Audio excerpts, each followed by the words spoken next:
Hi everyone and welcome to the Hytro Performance Podcast. My name's Dr. Tom Brownlee. I am here with the Tudor Pro Cycling team and we are joined today by Dr. James Spragg. We're going to discuss today some of the research that we've recently done with Tudor and all things BFR and training. So James, to kick things off, can you tell us a little bit about your role and what it is you do day to day? Yeah, thanks. So my role, my title is Head of Performance Support at Tudor Pro Cycling. That means I wear many hats. But essentially, my job is to make sure we take things that improve performance and make sure they're implemented on the ground. It's as simple as that. Where it gets a little bit more complicated is, obviously, from a scientific perspective, we want to be really, really scrutinize the protocols, scrutinize what we're doing.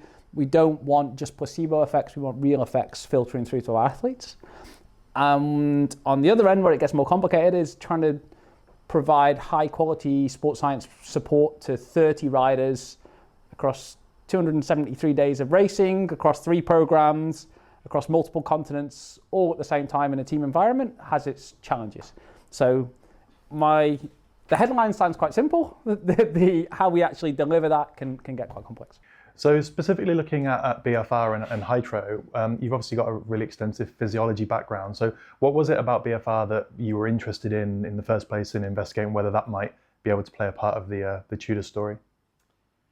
Yes, so we're always looking for an edge, firstly, against other teams. And also, we always have to think about our protocols and what we do a bit kind of holistically within environments. So 1 + 1 is not always 2. You can't just keep adding things to the demands on riders, especially, like if you're thinking of Tour de France, there's so much media around the riders, there's so much attention, there's so much stress throughout the day. You need protocols to help them or that are not adding to that stress level. Yeah. So we saw with BFR an opportunity. That opportunity is essentially, we have riders in a closed space. So we take a big bus that goes around. It has an office space, it has a bathroom, it has a kitchen, and it has 8 nice comfy chairs for our riders to sit on. That's how we get them from our hotel each day to a race, and then back from a race to the next hotel. That space is a controlled space where the riders might sit for 2.5, 3 hours. So you get quite long transfers on Grand Tours. We wanted to see, okay, how do we maximize that time? That's time where we have control of an environment. The riders are away from the stresses of racing, the racing's finished, etc. There's no press demands on them in that time. How can we use that time to maximize performance each day? And with, I guess, the current trend, you could say, in terms of using BFR more for recovery purposes rather than kind of augmentation purposes, that's where we saw a real opportunity for BFR in that setting to enhance what we were already doing. So it's something that was could be additive to what we're doing, and we felt it was something that didn't add an additional stressor on our riders' time, especially. So there were the 2 opportunities that came together why we were interested in using BFR within our protocols. Okay, that's amazing, and yeah, your team bus is something quite a spectacle. There's a lot going on there. It's all perfect for the travelling circus, I suppose, isn't it? Yeah, it's our, we're here on a training camp now, so, you guys, we showed you all around, so, we've got our nutritionists here, our chefs here, we're the only team in this hotel, everything's branded up to feel very much, like our home, and our team bus is our home on the road. It's where everything's how we need it to be, everything's where it needs to be, we can really control that environment. And we're quite different to a lot of sports. So a lot of sports are centralized, so they have a training base, whatever else. And we have that for, let's say, 4 or 5 weeks a year, plus some altitude camps. When we're at races, we don't even know now which hotels we're going to be staying in July, for example. So we really need that space where we can control the controllables and make sure our riders get what they need when they need it. Yeah, and you mentioned that control, and you mentioned all of the different pillars of support, from nutritionists to everything that we've seen today, and there's so much going on. Would you say that in part separates truly high performing teams, the highest performing teams, and the rest, if you like? Do you think is it the provision? Is it that level of control? Is it all of those things and more? There's not a lot of teams out there doing a bad job. I would say that first level. Do you know what I mean? So I think if you're in the Tour de France, every team's doing a pretty solid job. I think those 2 things that I spoke about right at the start. So the quality of the science in terms of what the background that you're kind of building your support on and how well that's implemented logistically are the two things that make a difference. So you could do an intervention that had pretty shaky science behind it and pretty poor execution, and that's only going to bring you to a certain level. You might get a placebo effect or whatever, but it's not maybe a true game changer. If you can take things that have solid scientific backing, I'm sure we'll get onto how we validate things in the team and that sort of stuff, and we can do a good job on the implementation, and that's kind of a double win. And I think that's where the separator is between the teams that are doing a really good job and a really still an okay job, if that makes sense. So it's the quality more than there's no bad teams out there or no one that's really not trying to move the needle, So I feel like we've got a bit of an idea of the background of what it all looks like. So can you, for those who are less familiar, talk us through what the year might look like and how, more importantly, perhaps you balance that? I mean, the load on the road, the load in the gym, the mental load, like there's so much at stake there and so much at play there. What does it look like and how do you balance it? Yeah, so we're obviously sitting here in December, early December in Spain, but our season finished middle to end of October. And actually, the next day the pages turned and we're already into the next season. And there's always this little funny bit where I'm always talking about this year, and actually I'm talking about from October to October, which is kind of how our season runs. So straight after the season, we all get together and we have a few days as a whole team together, all staff, all riders. It's a lot of admin, to be honest. Performance meetings, some boring stuff like finances and admin stuff and all that sort of stuff that kind of make the world go round. Then we start already doing kind of baseline assessments with the riders. So where did they come out of the season from like a body comp perspective? We do a strength assessment, kind of a functional movement analysis to see, have our riders picked up any imbalances and that sort of stuff throughout the season. And then that goes straight from there into the planning phase for next season. So we have our team goals that come down from kind of senior management, sponsors, etc. And then we look to say, okay, how can we best achieve these goals? And then we go through as a kind of a sports performance team. We go through a series of meetings through October, November into early December about putting a plan around all of our athletes to ensure that we hit those goals. So that looks like a lot of periodization essentially. So not what you'd potentially call traditional periodization as sports science understands it, but more logistical planning, periods of recovery, periods of work, etc. And then we try and fit that puzzle piece together with, a winter training camps like where we are now. So we have one in December, we have one in January. Altitude camps that we run four different altitude camps throughout the season. Then obviously races as well, key races, preparatory races, although there's becoming less and less preparatory races, to be honest, where we can give riders some space. We have what we call an individual development plan for all our athletes. So all our athletes get a goal of, not just race results, but these are the areas where we want to see you improve, and that's kind of long-term and short-term goals around that. And we try and come up with as coherent a plan around all those all those moving parts, if you like, and then we roll that out essentially throughout the season. And then you go through a period of kind of analysis afterwards. Did we do a good job? Where can we still improve, etc., etc. And that process just runs year on year. Is it quite fluid? Like I think from my experience working in pro football, where you've got an idea of what it's going to look like, but you have to amend that based on feedback and load and things like that. Like, does it typically play out how you want it to and think it will, or is it quite malleable? The biggest challenge we have is around injury. So if riders crash, we have to start each race with a certain amount of athletes. So what that means is if a rider was down to race a certain race and unfortunately they've crashed and they're not able to race the subsequent races, we have to backfill that position, which means it affects the periodization of other riders and you get kind of cascade effects through the race program. Yeah. That's the biggest challenge kind of on a kind of working perspective that we have to deal with. Hopefully, if we've done a decent job on the planning side of things, we've built in some capacity and we've also built in there shouldn't be massive changes to riders' programs if they're not injured or or whatever. But yeah, it's of course fluid. Do you know what I mean? Like the best laid plans and all that. But it's more about building. I see my role especially more about building the capacity to support that, no matter what the outcomes are, rather than trying to determine the outcomes, if that makes sense. So we need kind of robust yet flexible protocols. We need robust yet flexible plans, etc. So that's how I kind of see my role of supporting all that. To give you the confidence that you've got what you need, essentially. Yeah, exactly, and to give people the tools on the ground, if that makes sense, and at home and wherever they are to do their job to the best of their ability. And ultimately, if we can get 30 riders doing the job to the best of their ability, that's how we're gonna succeed on the road. And proportionally, what percentage of the training is out on the bike or in on the bike?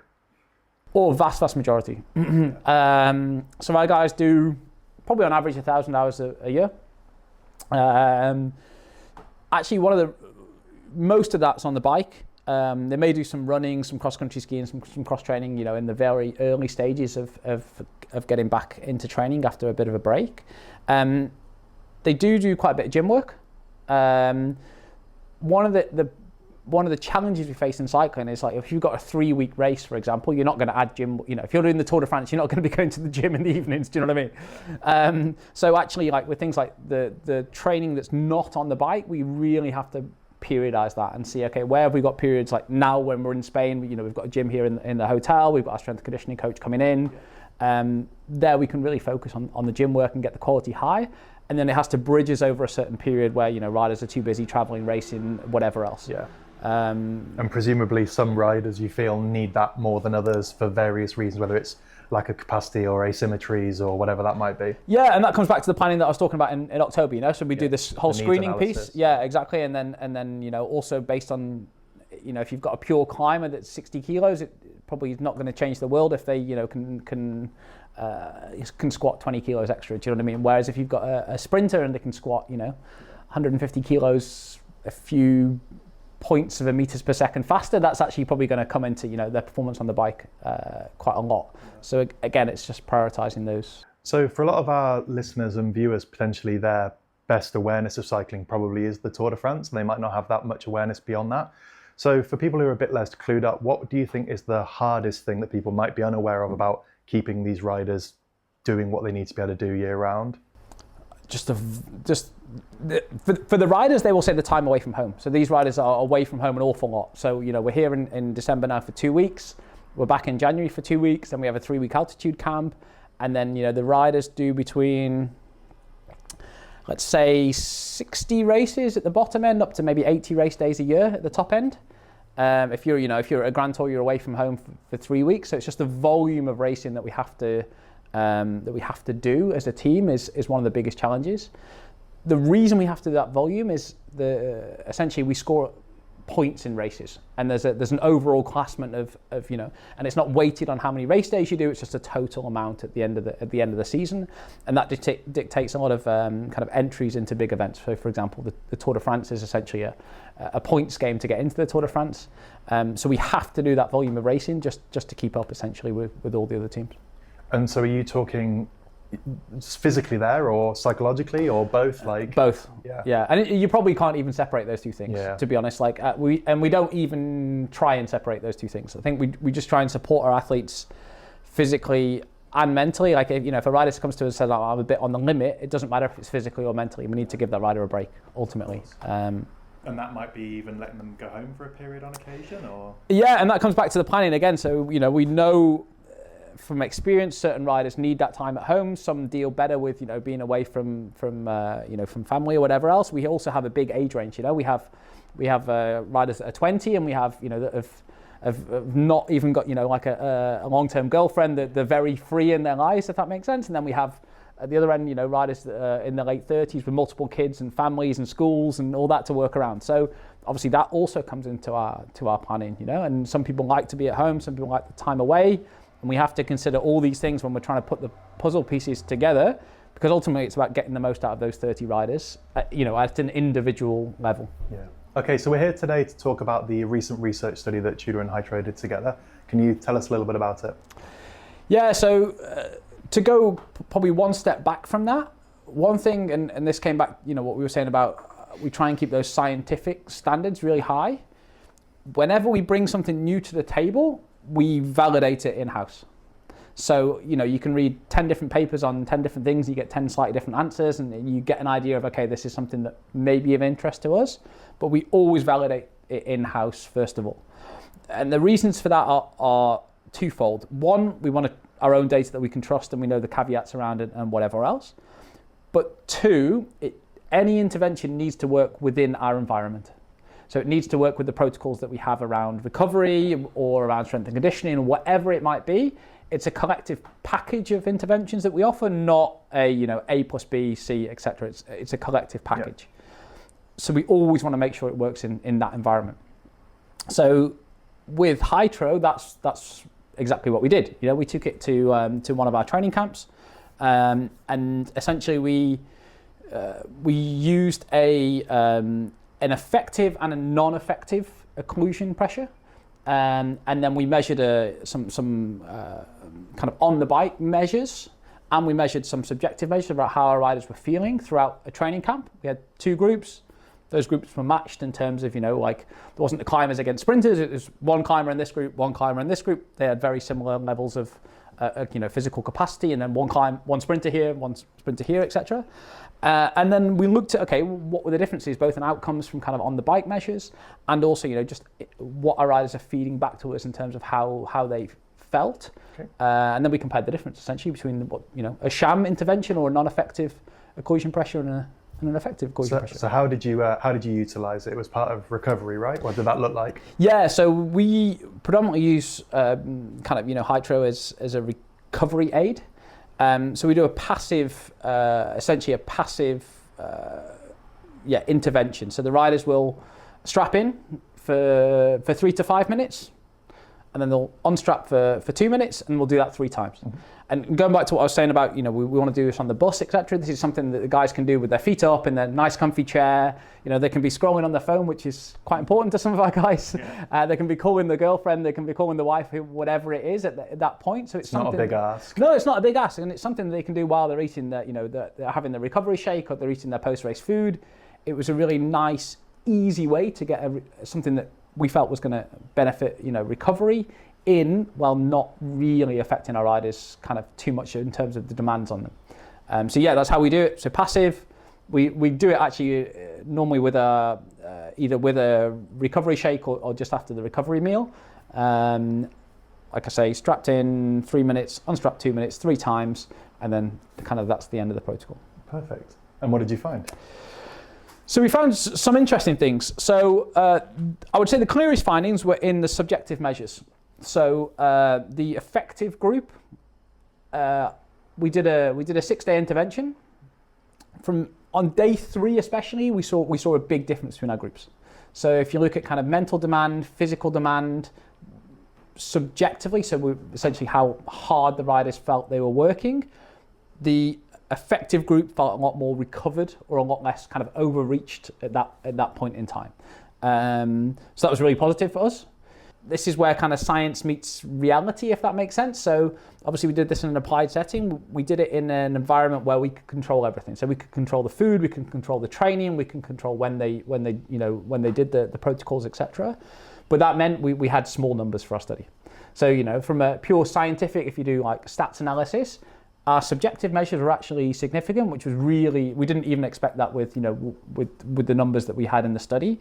We didn't get there from a stats perspective, significance-wise on the bike measures. But for me, what was really important is we didn't see a single rider perform worse with the effective occlusion, essentially. So that tells me, as kind of in my role, it's a safe thing for us to do. Sometimes you get interventions that can go one way or another, and the risk-reward ratio is not quite right on those. At least from the data that we collected, we're really happy that there's a potential upside to using BFR as part of our, and Hytro as part of our recovery protocols, and we didn't see any potential downside in that. So for us, it's okay. It's a really safe thing to kind of do with our riders, and that's the first bar you need to clear, essentially. And then we've also seen, okay, we've actually got data to be able to say we think this is effective. we can say, okay, this paper said this and this paper said this, and honestly, our riders don't care. But if we can show them the data that's collected in their own environment, these guys felt better and these guys didn't feel as good, that's really strong messaging to our riders. So really interesting there that you mentioned what riders do and don't care about, or what they don't care about specifically, and why would they care about the science? I guess they put the trust in the staff to make sure they're doing the right stuff, but what would you say they do care about? They care about feeling better on the bike and going faster. They're the metrics that riders care about, essentially. And they did feel better. And they did feel better. And you could argue as well. We saw a trend towards them performing better as well. We've hit the two things riders really want to see. It really shouldn't be underestimated how important it is for a rider to feel good and feel recovered, especially. Until you've seen the guys, and I was never good enough a cyclist to do a Grand Tour, but when you see the guys in that third week of the Tour de France, how much suffering they have gone through, and these are guys that they could have won a stage early in the race. These are not just guys that are participating. These are guys that can also win stages, are fighting for general classifications. They just suffer day in, day out for 3 weeks. And so if they can feel a little bit better while doing that and a little bit more recovered, and I mentioned earlier, and I maybe should caveat this around, okay, we don't just want placebo effects. We do want placebo effects because placebo effects are really important than real effects, but we want a real effect plus the placebo effect, because we're always going to get the placebo effect if we sell something correctly to a rider, and that's why sham protocols sometimes work.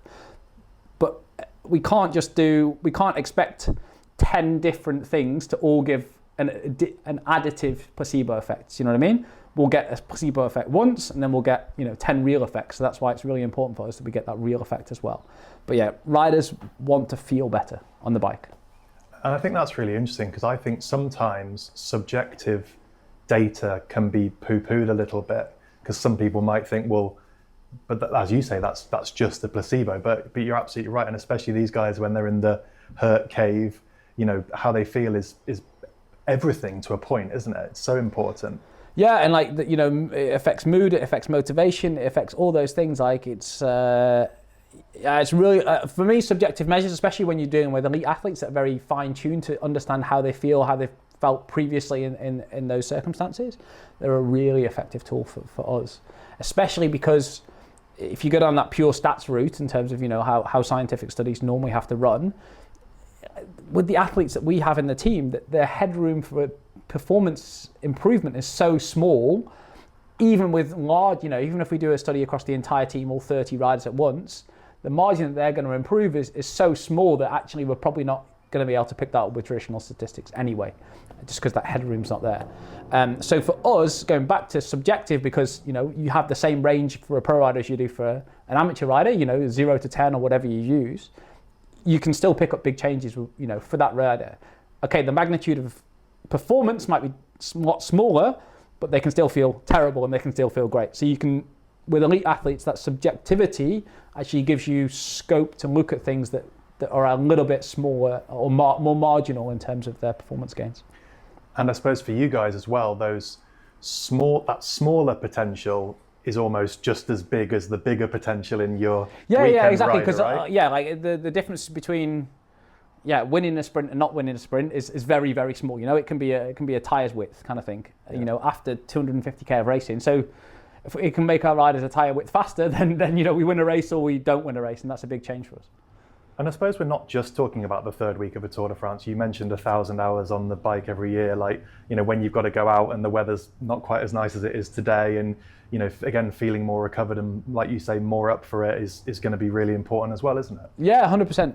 And I think we see a trend the average level of our riders across the season is just going up and up and up. It used to be, go back 10, 15 years, riders, took a more leisurely off-season period, let's call it like that, and then had to really build back up to that high peak. Nowadays, they tend to stay at a higher fitness plateau throughout the entire year. Okay, we need to come off that at some point. We don't see those kind of troughs that we saw previously. So doing things to support that throughout a year are really crucial to keeping the athletes performing. And you mentioned support throughout a year there. So to go back to the objective data, we had small groups and didn't see a significant difference, but there was a tendency of a trend towards greater recovery in the Hytro group, essentially. So if we did have more in that group and we did reach statistical significance, what do you think the kind of implications might be from a coaching training point of view if we had found that? Yeah, so I think that the test that we did, we used something called the Lambert's submaximal cycling test. So it's not a performance test per se. So it's not like, okay, how much power can you do for 5 minutes? How much power can you do for 3 minutes? Whatever it is. The way that test works is it's a test of, essentially allows us to differentiate between functional overreaching and non-functional overreaching. So functional overreaching is you make your athlete tired, they recover, they get a bit better. So that's what you want. That's what you want. That's what you want in a general training phase. Yeah. Non-functional overreaching is you've made your athlete too tired. The amount of time that they need to recover from that is so long that by the time they come back up out of that hole, they've lost the benefits of the original training. So it can lead to things like overtraining. Yeah, it can lead to overtraining syndromes or just flat performances, to be honest. And it's not a good place to be. Yeah. So you want to be able to push your riders as hard as possible, but keep them in the functional overreaching, because then you can get bigger and bigger gains.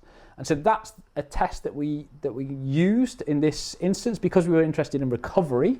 We wanted to see, okay, is it stopping our riders, and it's not like a hard cut-off line between, okay, this is functional and this is non-functional. It's, it's a spectrum, but it's what we wanted to see is, okay, is it keeping our athletes more on the functional side of things compared to the athletes that didn't have the kind of effective BFR dose. To do that, we look at kind of ratios between heart rate and power. Mm-hmm. So as our athletes fatigue, and you see this in the third week of a Grand Tour, basically heart rate doesn't come up anymore. So what we actually ask our athletes to do in that test is to ride to certain heart rates, so 60%, 80%, and 90% of max. And what we actually see, and this is where the test is a little bit counterintuitive, exactly, is that the riders that are tired, if we ask them to do 3 minutes at 90% of heart rate max, have to push super, super hard and do massive numbers just to drive their heart rate to that level. Whereas the guys that remain a little bit fresher can actually ride at, still not easy, but a slightly easier power output for them and get their heart rate up to that level. And what we saw in our groups was that, okay, the riders that had the effective dose didn't need to push themselves quite hard to drive that heart rate up. And the effectiveness of kind of heart rate response to a power output. So essentially your brain says to your legs, push this hard, and then your body has to respond to that. So that's kind of the chain of events. If your body's able to respond to that quicker, by the heart rate coming up quicker, that's a good sign that you're still fresh, essentially. And we see that heart rate suppression, if you see what I mean, in when our athletes are in like a third week of a Grand Tour. So that's exactly why we use this test to see, okay, this is reflective of what we might see in the real world.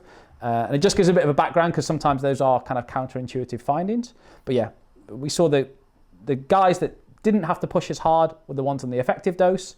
And that means that essentially the riders are staying kind of fresher, which means that if your riders are staying fresher for longer, they're going to bounce back quicker from that kind of training stimulus. And hopefully, when you extrapolate that to the 3 weeks or whatever, they're going to be able to perform better in that third week. Okay, so obviously you work in professional cycling. For those weekend warriors out there, what do you think your average cyclist would misunderstand most about elite cycling? Oh, that's a really good question. Lots. I think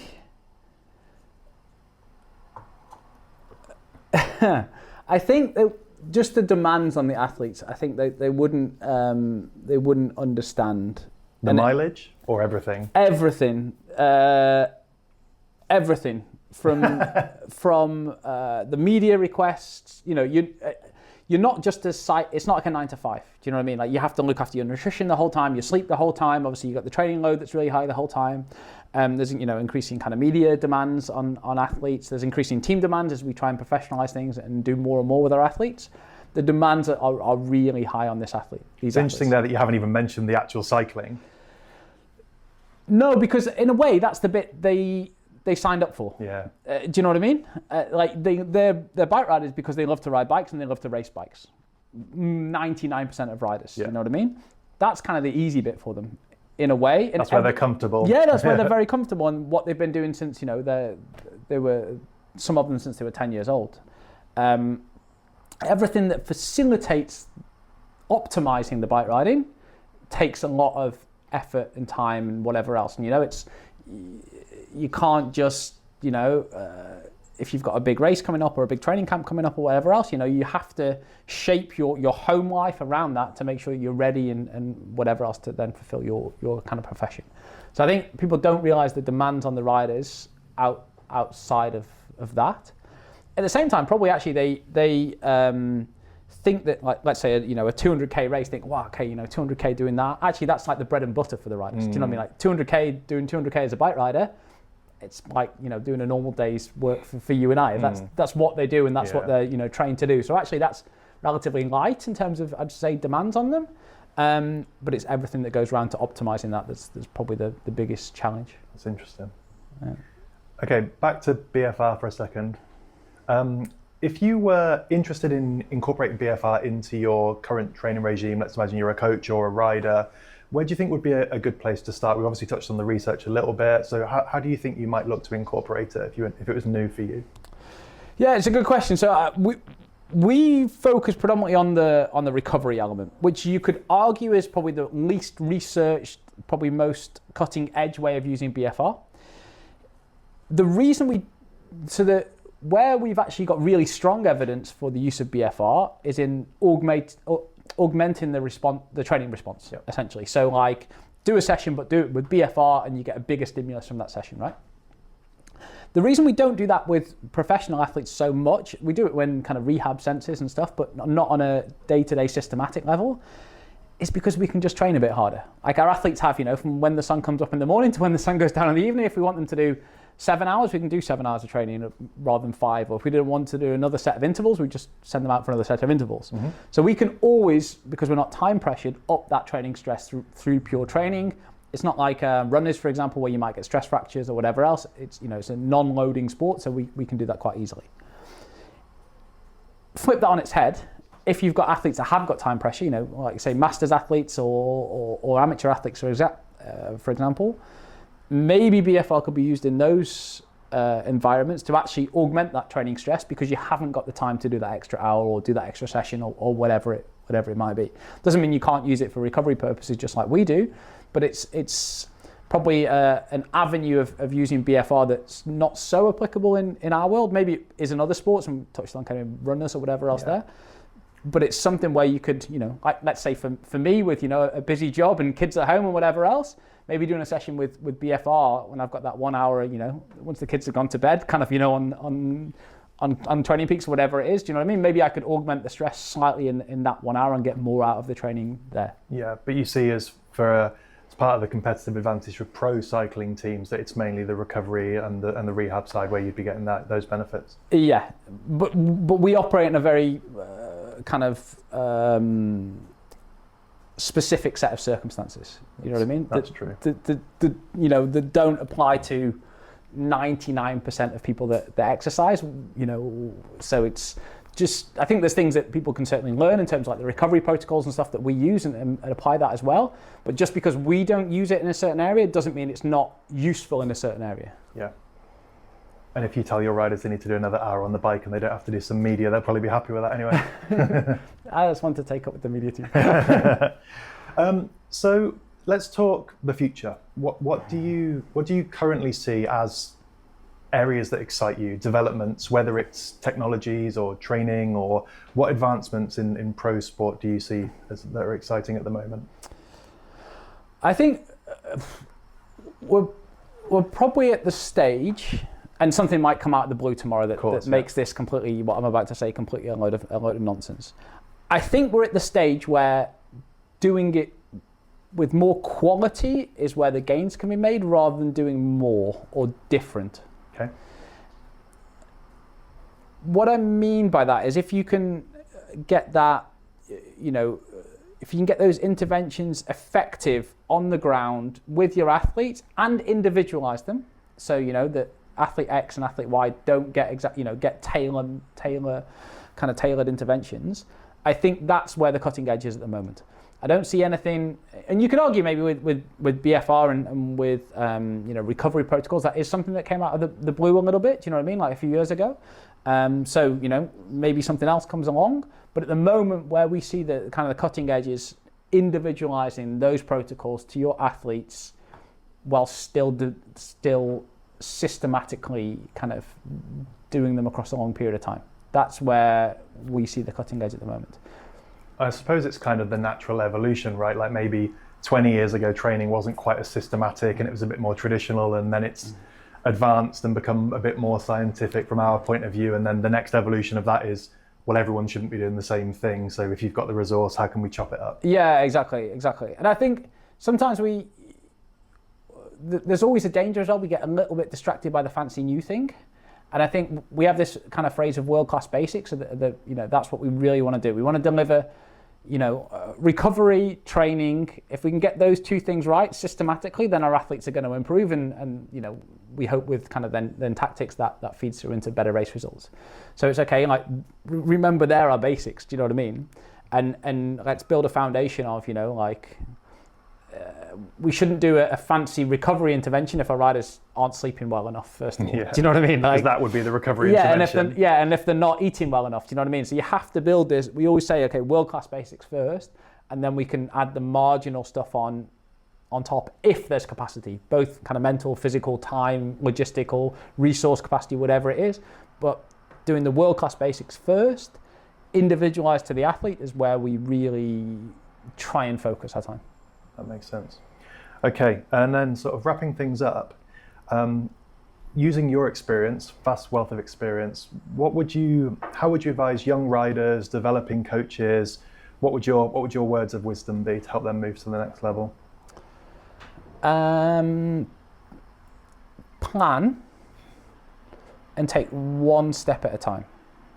So I think the athletes that, even at professional level, that we've seen really develop year on year on year on year, are the athletes we've had a really solid plan for. We've focused on the basics plus, let's say, one or two things that are moving the athlete in the direction we want to move in. That means you have to have a long-term plan. You have to know where you want to go with that athlete, and then reassess and then go through that process again and again and again. You have to accept it takes time, it takes energy, it takes, it's not linear either, it's up and downs, but as long as that kind of trajectory overall is in the right direction, you're doing a good job. So I think planning, patience, and being systematic and targeted in your approach are the things that I would say to any coach of any level. It doesn't matter if, or any athlete of any level, to be honest, try and implement those four things. Probably wise words for anyone looking to improving anything, really, I'd say. Like I said earlier, it's easy to get distracted by the next fancy thing and think, okay, this thing that's someone's selling me for a lot of money is going to, revolutionize my performance. It's not like that, unfortunately. If we could all just buy performance like that, then everyone would be performing. It'd be really easy. We just throw money at a problem and then we get performance, and it's not quite that easy. James, thank you so much for your time today. It's been fascinating to get some of your insight, and thank you so much for showing the team around today. Thank you very much from us at the Hytro Performance Podcast. Make sure to follow for more, and we'll see you next time for some more insights.